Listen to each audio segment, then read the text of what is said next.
Back now with a closer look at what's making news in the world of politics this morning, starting with the Democratic National Convention's decision to keep South Carolina as the first state to vote in the party's 2028 presidential primary.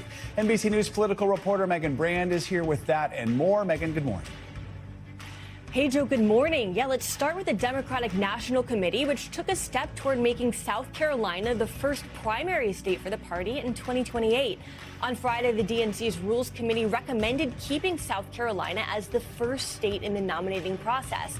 Now, that recommendation will be presented to the full DNC during next month's meeting. Now, remember, 2024 was the first cycle that set South Carolina as the first primary state for Democrats. It used to be Iowa in the first nominating slot. After South Carolina, Nevada and New Hampshire will be the second and third early nominating states in the 2028 cycle. Let's go next to a federal appeals court which handed a setback to one of President Trump's election initiatives.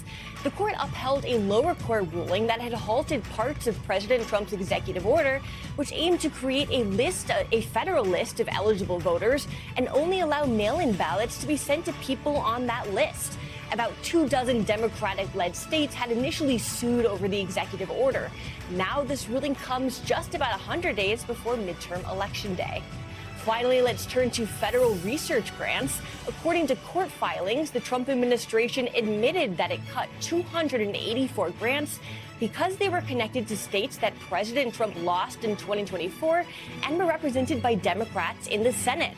An Energy Department official wrote that the department accepted that a reason that a group of those 284 grants were cut was, quote, based solely on the political identity of the grant recipient state. The Energy Department pushed back in a statement arguing that the court filing was misrepresented and that none of the decisions to cut grants were based on politics. And that's a look at what's making news in politics this morning. Joe?